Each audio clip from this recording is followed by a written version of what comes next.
I think it's worth just saying a little bit about how I got into looking at this association between hormones and headache.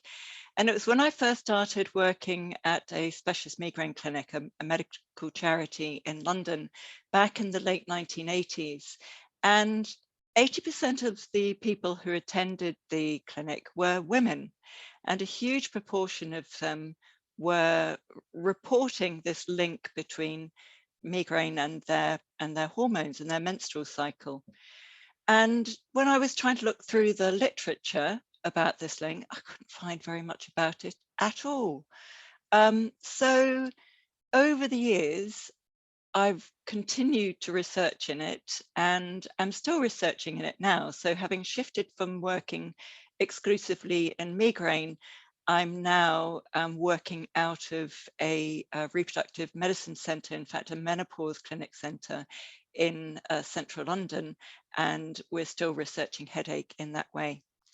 So what I'm going to whiz through this evening is just looking at some of the issues related to why women get more headaches than men and what we can do about it.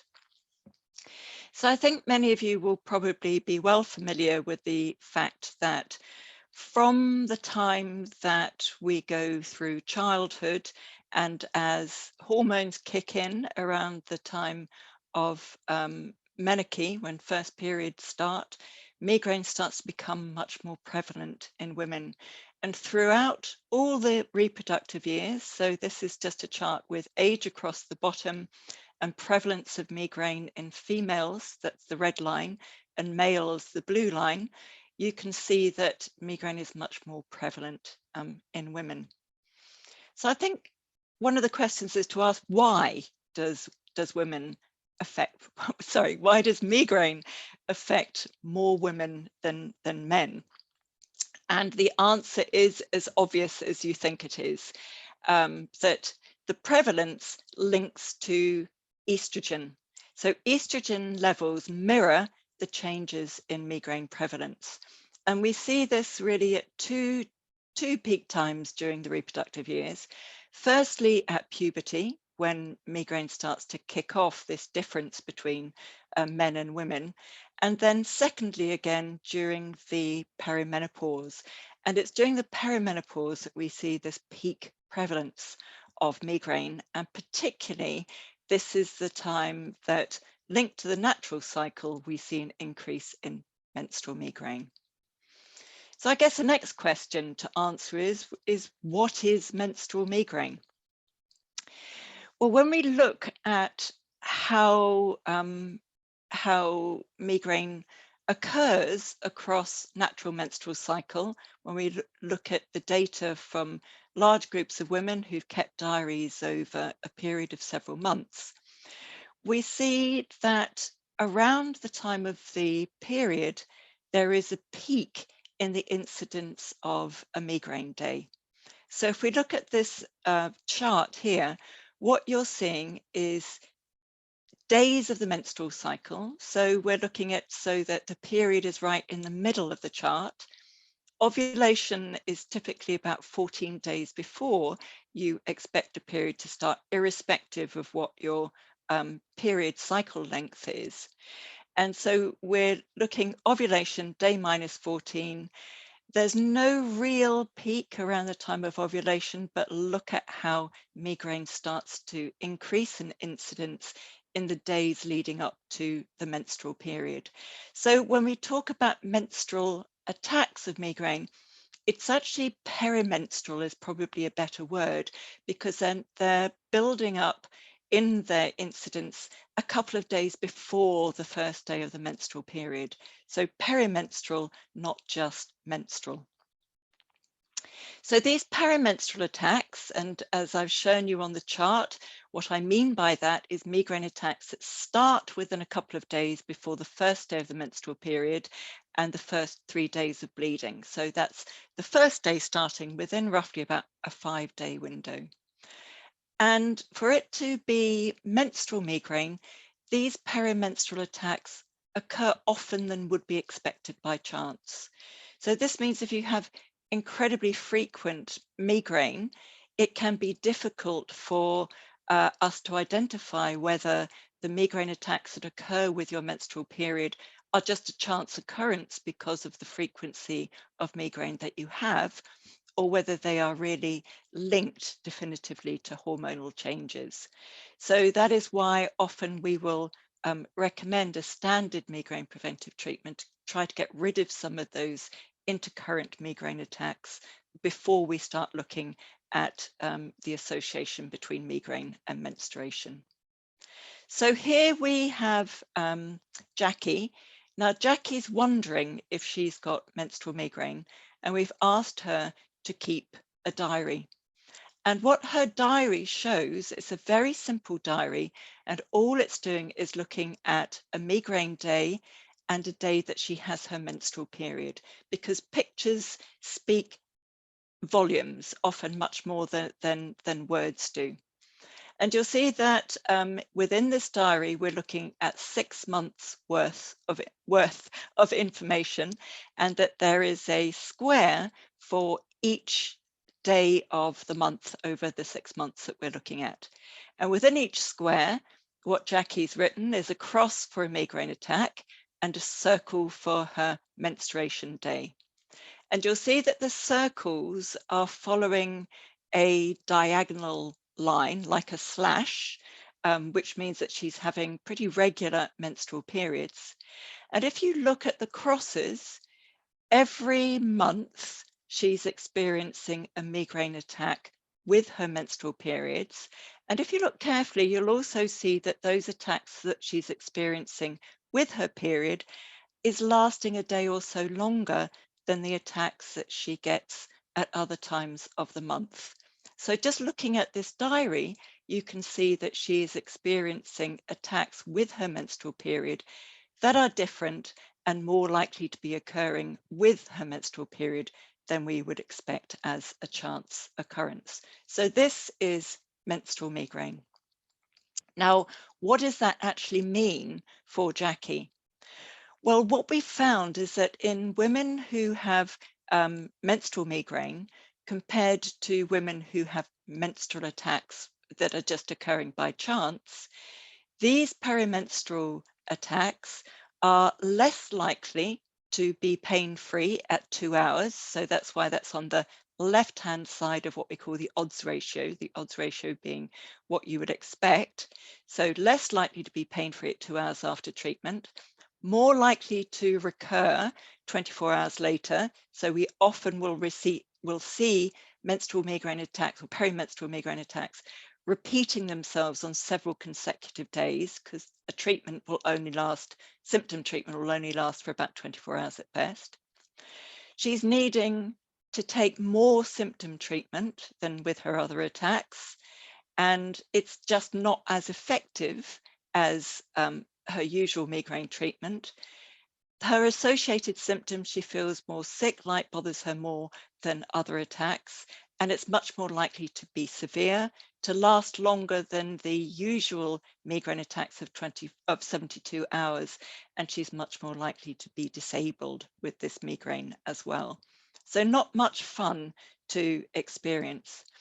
And even when the periods become erratic, so in late perimenopause, so leading up to the last menstrual period, where periods can often become further and far between, keeping a diary like this, you can still see this pattern of menstrual migraine. So that while her circles, her periods have become quite erratic across the diary, you can still see that she's experiencing migraine attacks within this 5-day window, 2 days before, and first 3 days of bleeding, more than you would expect by chance, and that at least some of these attacks are longer than the attacks occurring at other times of the cycle. So this is why this type of diary is so important to keep if you're trying to look at the association between migraine and menstruation. So the next thing to consider is, why does it happen? What causes menstrual migraine? So I'm going to take you down a bit of a biology lesson here and just explain to you a little bit about how menstrual cycle hormones come about. So it's actually the brain that drives the menstrual cycle. So the brain, the hypothalamus, up here, so that's the master of your whole endocrine orchestra, your whole hormone orchestra, if you like, is run by your hypothalamus. And that's actually the part of the brain that we see is where migraine starts in. So those early symptoms of a migraine attack before you get the headache are all generated within the hypothalamus. And the hypothalamus drives what's called gonadotrophin releasing hormone to another part of the brain, the pituitary. And the pituitary produces hormones LH, luteinizing hormone, and that's what triggers ovulation, and follicle stimulating hormone, which is what produces the follicles to grow within the ovaries, and it's those follicles that develop into the eggs, and it's the follicles that produce the estrogen. So within the pituitary gland, LH and FSH, one has to say we haven't actually identified any link between changes in hormone levels of those two hormones. And it's very much within the ovaries, the estrogen and progesterone, that we're actually seeing the activity taking place with respect to what is triggering the migraine. So let's shift on from there and see what happens with the main two hormones, estrogen and progesterone, across the menstrual cycle and how they may be linked. So here on this slide, you can see a standard average 28-day menstrual cycle. So for the purposes of this, everybody's just becoming a statistic, and we're all having these lovely regular menstrual cycles, which I'll show you in due course just does not happen in reality, unless you're on a combined hormone contraceptive, in which you do potentially have 28-day cycles. But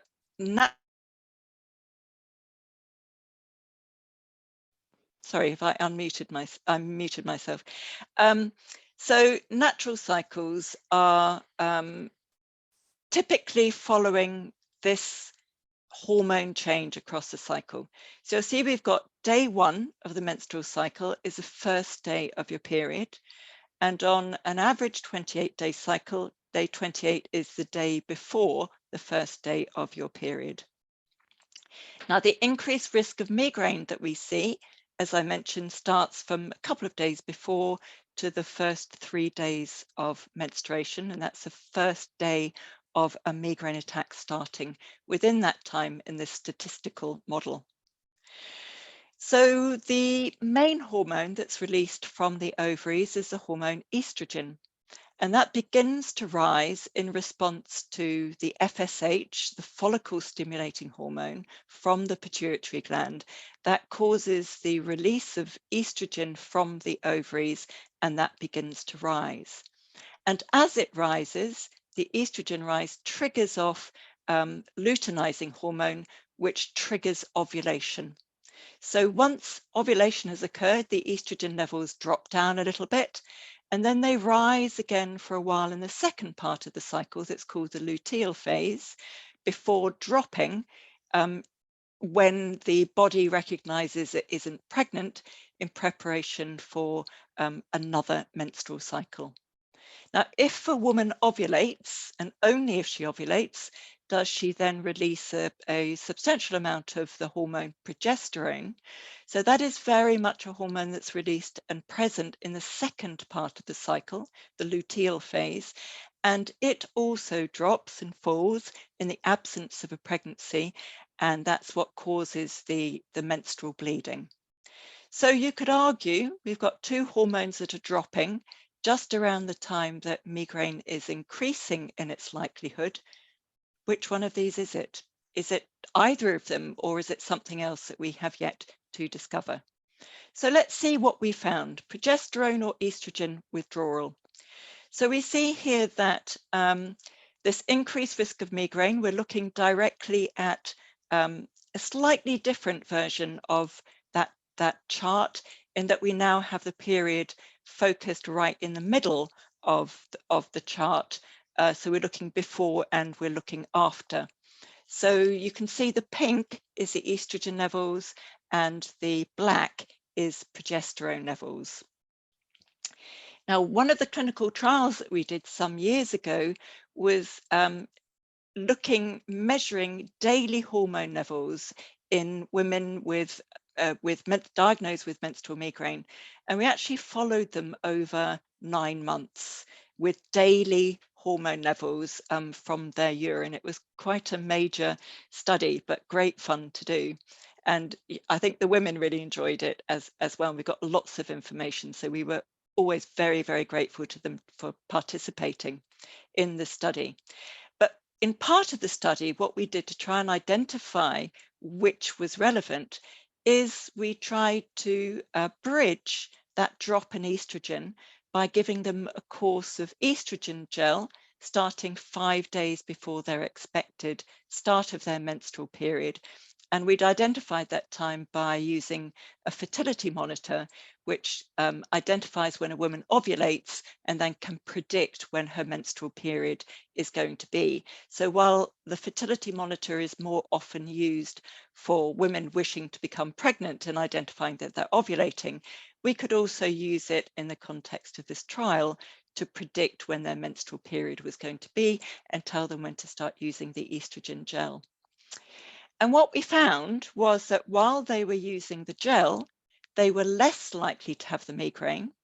The period still occurred at the expected time because that was triggered by the drop in progesterone, but the migraine was shifted along until about 3 days after they finished the estrogen gel, and then their migraine occurred again. So we deferred it, we pushed it along that menstrual cycle just by supplementing their estrogen levels and delaying that natural drop.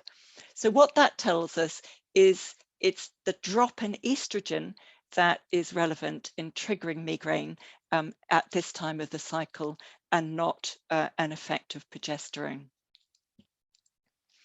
So, are there any other mechanisms that we might be thinking about?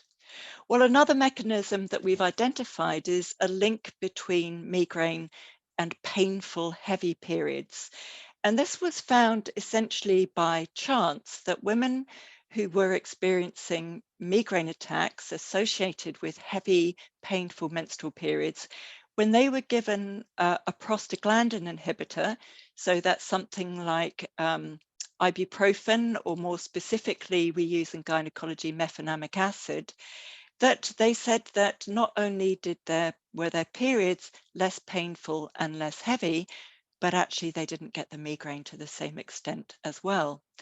And so we've identified this as a completely independent trigger associated with menstruation. And we see that if we look at prostaglandin levels, they do rise across the menstrual cycle, but the peak levels are within the first 48 hours of the menstrual period. So at much the same time as we're seeing this increase in incidence of menstrual migraine. So if we just go back to that chart that I was showing you before, where we see the increase incidence of a migraine day around that first day of menstruation, and the period timing being the red column, we can see that both estrogen withdrawal, the timing that occurs in a natural woman's cycle, and prostaglandin release are both potential mechanisms, independent mechanisms that can occur either on their own, or indeed in some women, both of them can occur as a mechanism for menstrual migraine. And I'm sure that there will be other mechanisms that we're beginning to look at as we understand the menstrual cycle better. But I'm just going to stick with those two at the moment for the purposes of this talk. So why does menstrual migraine become more prevalent during perimenopause? And the very simple answer to that is because during perimenopause, women produce higher levels of estrogen. So you may be under the misconception, because a lot of people say it, is that your hormone levels, your estrogen levels decline as you go through menopause. Well, they might do ultimately, but actually the ovaries like to have a last little bit of a fling. And so they start producing higher levels of estrogen than they have done at other times of your reproductive years. And further, they can become quite erratic in that timing. So the combination of the higher levels and the greater likelihood of fluctuations means that there is a greater drop from high to low in that luteal phase of the menstrual cycle, and that's why migraine becomes more prevalent during perimenopause. So we've also found, not in a direct clinical comparison study, but women who were experiencing migraine associated with their perimenopause were more likely to have higher average levels of estrogen than women at the same stage of perimenopause who didn't experience migraine. So it's estrogen appears to be the key. It also links with serotonin. Estrogen and serotonin go hand in hand, and I'm sure you'll be aware that serotonin is one of the primary brain chemicals and gut chemicals, because 90% of it's in the gut, that's actually involved in a migraine attack. But it's also involved in the production of vasomotor symptoms, because serotonin changes the size of blood vessels and can cause constricted blood vessels to dilate. So that triggers off a hot flush, and hot flushes can often be associated with a migraine attack. And we're more likely to see hot flushes here in women who experience migraine. So the people with migraine are the grey column, and the people who don't have migraine are the black column. And you can see that people who have migraine are more likely to have hot flushes.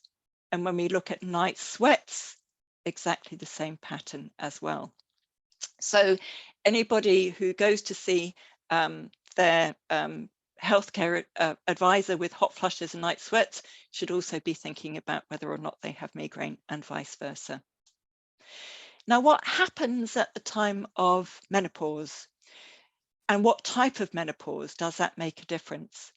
So menopause is a little bit difficult to define, in a way you can only define it after the event. So the way that we define menopause in medical terms is when a woman has had no menstrual bleeding for at least 12 months.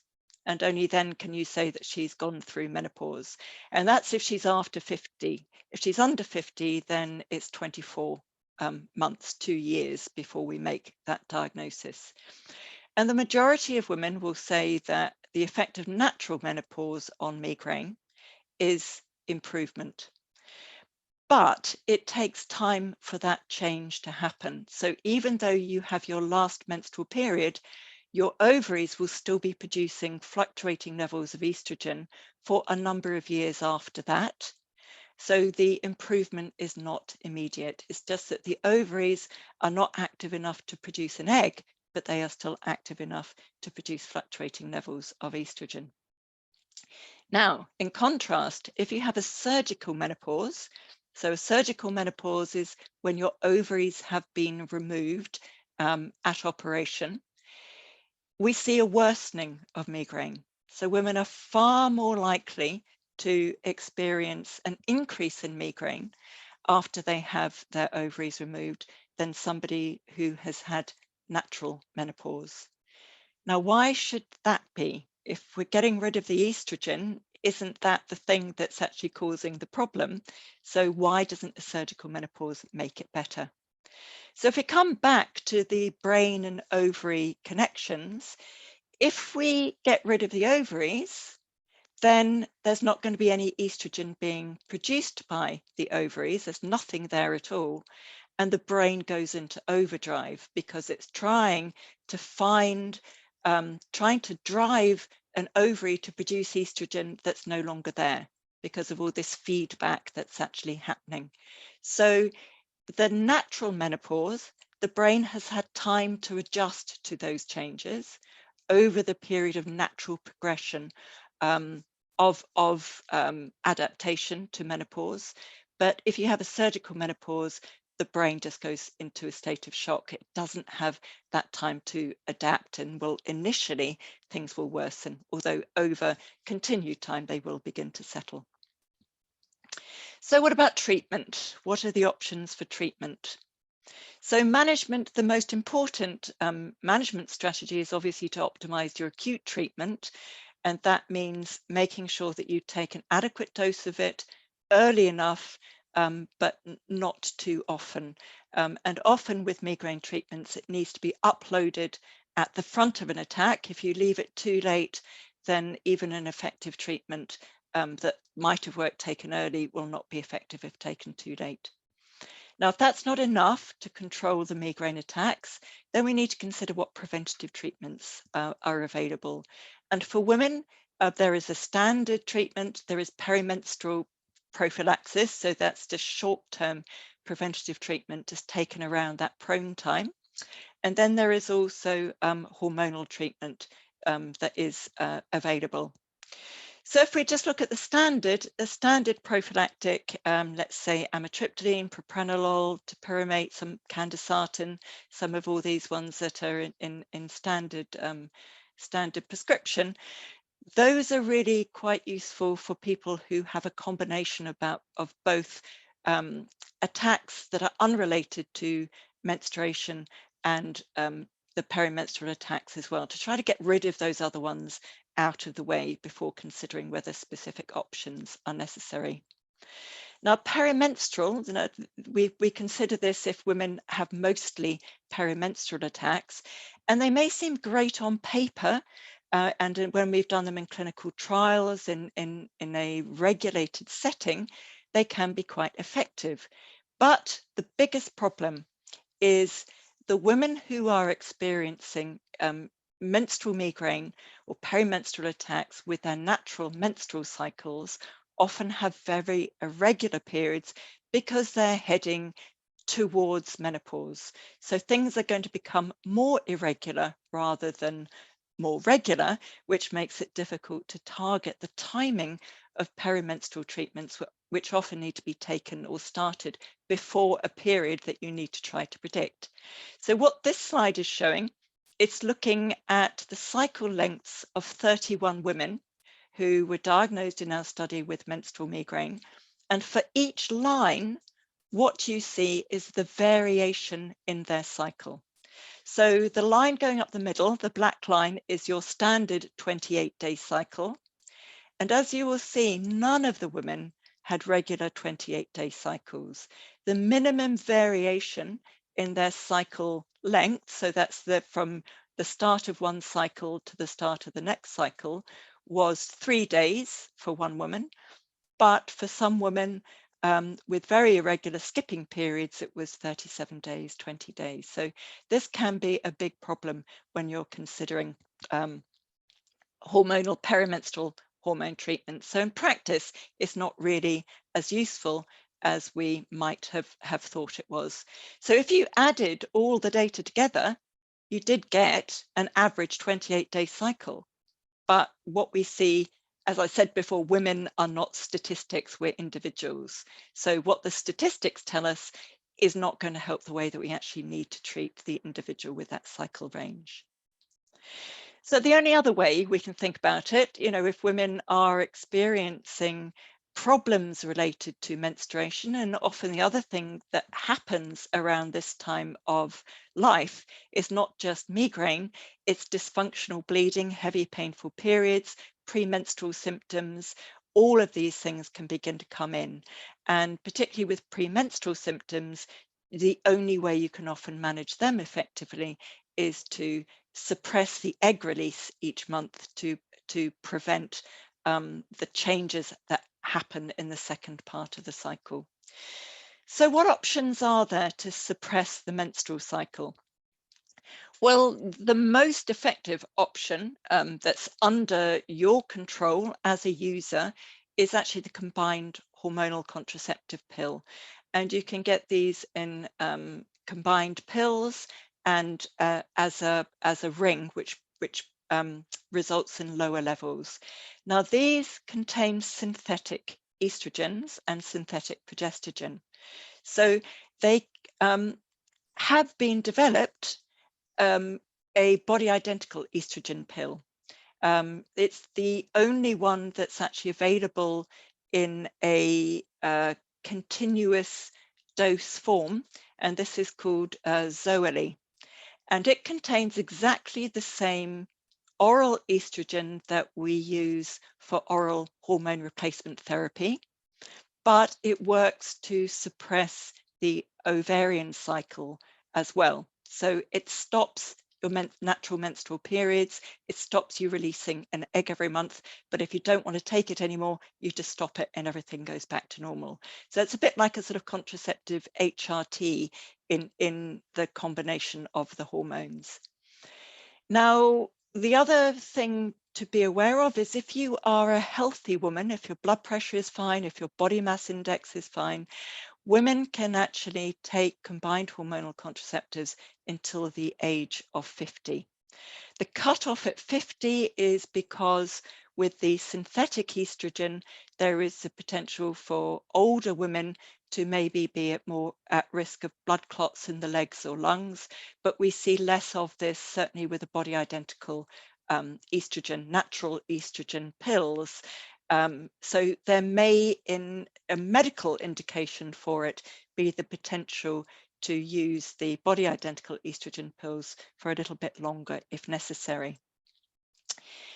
Now, there are also progestogen-only methods that don't affect blood clotting in any way at all, and they are really indicated for women who can't take synthetic estrogen because they have migraine aura. The Desogestrel progestogen-only pill is one that can be effective, but really mostly only for those women who when they take it, they don't get any bleeding at all, which suggests that it's being more effective at suppressing the general active menstrual cycle. The problem with the women who get a lot of bleeding is that that bleeding can be accompanied by migraine. So while it can be worth trying, because for some women it can be effective, if the woman also gets a lot of unscheduled bleeding and migraine accompanying it, it's not going to be something that is worth pursuing. Now, the Mirena intrauterine system, that actually works if you have an identifiable prostaglandin trigger, if you have very heavy or painful periods, and you've effectively taken a prostaglandin inhibitor, as I said, like ibuprofen or mefenamic acid, and that has helped your migraine as well, then the Mirena intrauterine system may also be effective at controlling the menstrual migraine that's occurring accompanying the bleeding. But if you also have the mechanism of estrogen withdrawal, the Mirena intrauterine system doesn't in most women affect their natural hormone cycle. So you can still have cyclical migraine without the bleeding that is occurring due to the drop in the estrogen. So let's move on to HRT. What about HRT in a woman who's still having menstrual periods? Well, the issue here is that HRT doesn't keep your ovaries quiet, and it's adding on to the hormones that your body is naturally producing. So if you're already producing high levels of estrogen because you have migraine and you're in the perimenopause, that can actually potentially aggravate migraine. So you just need to be aware that starting HRT during perimenopause may not be the best thing for your migraine. For some people it's fine, but if it worsens, this is the reason why. And this is why we tend to favor using the contraceptive hormones that keep those fluctuations down. So we're then replacing the natural fluctuating hormone levels with the hormones that we're putting back, either as the contraceptive hormones or as the body identical hormones that I was mentioning before. So that can be an option if HRT is making things worse and you are somebody who is safe to use those hormones. What about postmenopause, when periods have stopped, but you've still got migraine and you've got a lot of hormone fluctuations? So the type of HRT that we want for that is to minimize hormone fluctuations. And for that, we use what we call transdermal estrogen. And that's a type of estrogen that you get a patch, a gel, or more recently that you can also get as a spray that you can spray on your forearm. Now, if you have a womb, you need to take the second hormone, progestogen, as well to protect the lining of the womb from too much estrogen, which can, years down the line, lead to a cancer of the lining of the womb, which obviously is not something you want if you're taking HRT to treat hot flushes or night sweats. So you can get that combined with estrogen in a patch. You can also use the Mirena intrauterine system to control bleeding. And you can also use micronized progesterone as an oral capsule, and that's body identical progesterone. So it's structurally the same as the estrogen from your own ovaries. The important thing about HRT is in complete contrast to contraceptive estrogens and contraceptive hormones. Women who have migraine with aura can use hormone replacement therapy. The simple reason being is all we're doing is putting back the same hormones that you were experiencing or producing during your own reproductive years. So arguably, if your reproductive hormones are a problem with migraine with aura, then we would be treating migraine with aura by suppressing all your hormones to stop the migraine with aura. And that's obviously not a sensible thing to do. So all we're doing with the HRT is putting back your natural hormones that you were producing before, but without all those fluctuations. Finally, just to say that time is on your side. So with postmenopause, we really do see improvement in migraine in the majority of women. And again, I'm talking about statistics, not individuals, but the majority of women, particularly if there has been a strong hormonal association throughout your years with migraine, that migraine will improve with increasing time postmenopause. So perhaps our later years are something that, well, like Jackie, she could look forward to.